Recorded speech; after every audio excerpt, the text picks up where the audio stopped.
Hey everybody, it's Glenn, back in this video.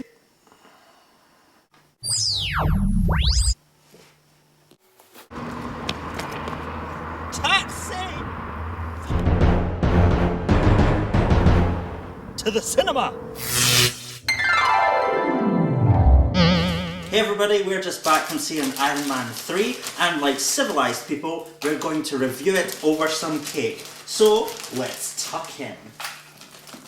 Where did you find the time to bake such a delicious looking cake? Well, I only do about 3 or 4 YouTube videos a year, so I've got all the time in the world. Okay, so this is our third slice of Iron Man cake. So Glenn, how does this compare to the first two? Well, better than the second one, than the first one, but better than the fun that it would be. I'd have to agree with that. So cake and comedy aside, Craig, how did you feel about the movie? Well, as we've not said, it was certainly better than Iron Man 2, not as good as Iron Man 1. It was very dark. In terms of darkness though, I don't think it's a kind of Dark Knight level darkness. No, despite what the trailer wanted you to Yeah, believe. Robert Downey Jr.'s still at his wisecracking best in this. So we got to really see Tony Stark dealing with not having these resources anymore. That's what disappointed me with the trailer, is everything I liked about the Iron Man movies was kind of removed from the trailer. You know, what I liked about them was the comedy, the chemistry he has with Gwyneth Paltrow. Yeah, the chemistry between Gwyneth Paltrow and Harry Connick Jr. What's his name? Chemistry between Gwyneth Paltrow and Sammy Davis Jr. Chemistry between Gwyneth Paltrow and Robert Downey Jr. is very Chemistry between Pepper Potts and Tony Stark is very strong in the movie, as it always has been in the previous two ones. How do you feel about the character of Tony Stark in this in general? I mean, I think Harry Connick Jr. is the strongest element in the Iron Man movies. He is the Iron Man movies, you could say. Yeah.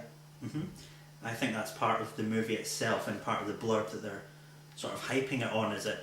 Is Iron Man the suit, or is Iron Man the man inside the suit? And I think this movie kind of deals with that. And it also kind of strips the suit away and it gives Robert Downey Jr. time to shine. Iron Patriot. Yes. Barely in the movie. Yeah, pointless. It's just an excuse to paint all the crap you've bought from the other movies, action figures and whatnot, repaint them red, white and blue and sell them as something else. For the most part of the movie, Pepper is a kind of off-screen damsel in distress. Yep. Not much to say about Pepper Potts, to be honest, in this one, which is unfortunate because she's one of the strong points of the franchise. Pepper Potts does seem to have some kind of backstory with the main villain in the movie, which is only ever really hinted at. But we never find out, were they dating? Did she work for him? Did he work for her?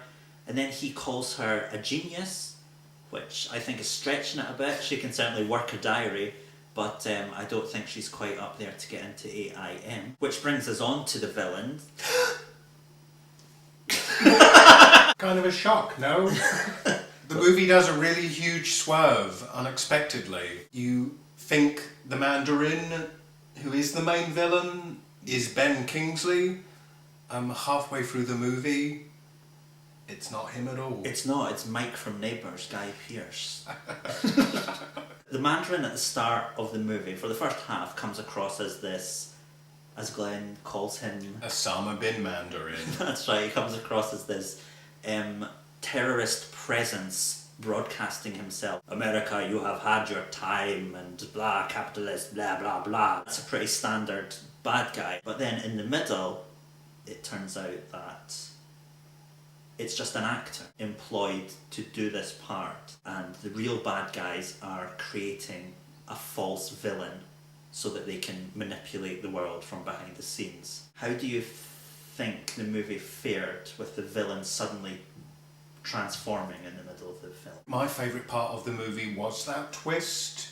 It's just the case of what do you do after that, because the movie halfway through suddenly deconstructs itself and totally destroys your perception of what you thought the movie was, and kind of suddenly we're lacking that villain, and it's a case of what they do with the void that leaves. I think that's where the movie kind of begins to go downhill. Yes. I think the thing with the swerve is that the idea behind the Mandarin certainly involves some intelligence on the true villain's part, but as soon as that is revealed, the true villain just becomes this... I'll get you, Iron Man! So, Mike from Neighbours, what is his big plan? Not too sure. In any case, he has Extremis, which rewrites the DNA of the human body. It essentially just creates a series of bad guys that have Can heat get power. the shit kicked out of them. Yeah, but whatever his eventual scheme is, it all culminates in a battle on a disused oil tanker. Lots of people jumping around, falling off of things, swinging on chains. Tony brings in his army of Iron Men. Throwing as much shit against the wall as possible and hoping some of it sticks. I recently watched Hansel and Gretel. Don't know if any of you out there did. But it had a similar climax where they throw so much in, you just want the ability to press pause so you can kind of study the various, in Hansel and Gretel's case, the various kind of freaky witches they have, whereas here you want to pause and kind of study the various armours. There's some cool armours in there. There's some not so cool armours. Though. Yeah, there's one with long arms. There's a big bulky one as well, isn't there? There is. There's kind of like... You're just for Happy Hogan, that suit. Oh yeah, oof, it's happy. Hulk Hogan packed on like Leo 50 pounds since the last movie. Yeah, he's been having a lot of Iron Man cake. Well, the kind of climax of the movie where there's a few seconds where we're actually led to believe Gwyneth Paltrow, Pepper Potts, dies. Yeah. And for a few seconds I imagined what it would mean if she actually was dead.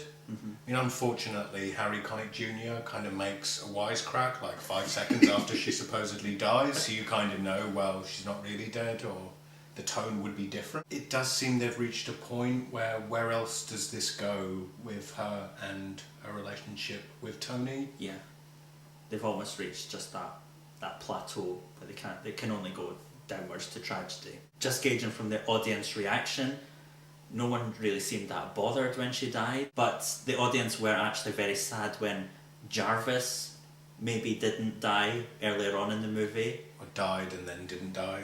Yeah, he said, "I have to go to sleep now, sir." And then I think a few girls in the audience were like, "Aww." And of course the after credits scene, Marvel movies have become known for them. Uh-huh. If you sit there glued to your seat while you forced to read the 12 billion names of people who worked on digital effects for the movie you're rewarded with. Basically Tony Stark lying on a sofa speaking to his therapist, who we then cut to the therapist and it's Bruce Banner falling asleep. I think we were expecting, this being the beginning of Marvel's Phase 2, something bigger, kind of overarching, taking us on to whatever's coming next. Mm-hmm. Kind of goes into the whole Phase 2 thing. What are they going to do? Where are they going to go? And at this point, we don't know, but also you get the impression that they don't know. So the internet says that Harry Connick Jr., Robert Downey Jr. is done contractually. Marvel Studios are saying whether it's Harry Connick Jr., Sammy Davis Jr., Gord Jr., whoever in the role, Tony Stark will continue in the movies. And it said, actually, that was the final thing of the whole movie. Tony Stark will return.